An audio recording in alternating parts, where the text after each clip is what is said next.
안녕하십니까? 소금장사의 예수님 이야기 315번째 시간입니다.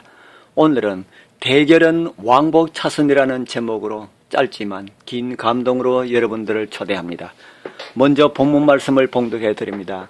마태복음 22장 15절에서 22절에 있는 말씀입니다.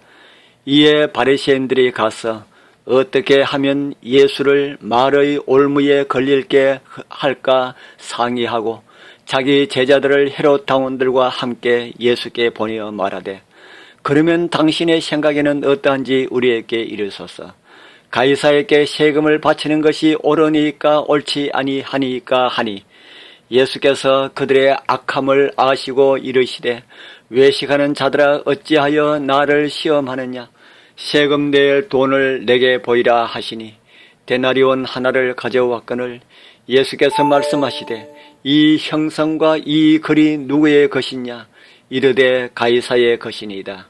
이에 이르시되 그런즉 가이사의 것은 가이사에게, 하나님의 것은 하나님께 바치라 하시니, 그들이 이 말씀을 듣고 놀랍게 여겨. 대결이란 가는 길과 오는 길이 있는 왕복 차선과 같은 그런 길입니다.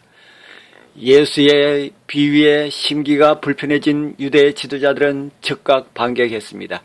그들은 세금 내는 문제에 대해서 질문을 던져서 예수님을 공경에 빠뜨리려 했습니다. 만약 가이사에게 세금을 내는 것이 옳지 않다고 대답하면 그들은 당장에 예수님을 로마 당국에 고발할 것이고 그분은 곧 체포될 것입니다. 반면에 가이사에게 세금을 내는 것이 옳다고 대답하면 민심을 잃을 것입니다.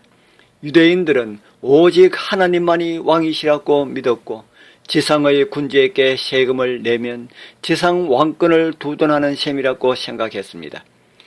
예수님은 어떻게 대답하든지 공경에 빠지지 않을 수가 없게 되어 있었습니다. 예수님은 독특하면서도 현명하게 대답하셨습니다. 예수님은 질문하는 사람들의 그들이 갖고 있는 동전을 보여달라고 요청하셨고, 가이사의 얼굴이 동전에 찍혀있는 사실을 인정하게 하였습니다. 그런 다음에 가이사 외에 하나님 모두에게 각각 바칠 것을 바쳐야 한다는 금언을 남기셨습니다. 예기치 못했던 답변으로 말미암아 유대 지도자들의 공격은 순식간에 무력해졌습니다. 에서 마련한 덫을 예수님이 빠져나갔다는 사실을 그들은 곧 깨달았습니다.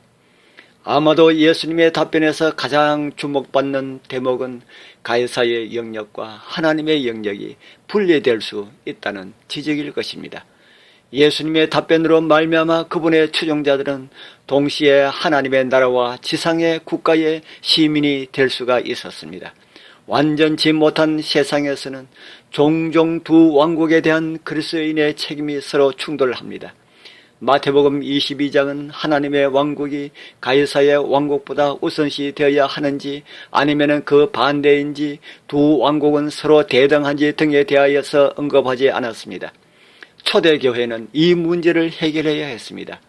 바울과 베드로는 지상 정부의 통치자들도 하나님의 일꾼이므로 그들에게 순종해야 한다고 로마서 13장 1절에서 7절과 베드로전서 2장 13절과 14절에서 말하고 있습니다. 그러나 지상 통치자의 지시와 하나님의 계명이 충돌할 때는 사람의 명령보다 하나님의 명령을 우선적으로 순종해야 한다고 신약성경 사도행전 5장 29절은 분명히 가르치고 있습니다. 함께 하늘의 부름을 받으신 거룩한 형제자매님들이시여, 우리는 비록 예수 그리스도의 보혈로 천국 시민이 되었지만은 또한 여전히 이 대한민국의 국민이라는 사실을 잊지 말아야 할 것입니다. 진정으로 거듭난 하나님의 나라의 백성들은 이 나라를 위하여 기도하는 사람들일 것입니다. 선지자는 나라가 평안함으로 내가 평안할 수 있기 때문에 기도하라고 말씀하셨습니다.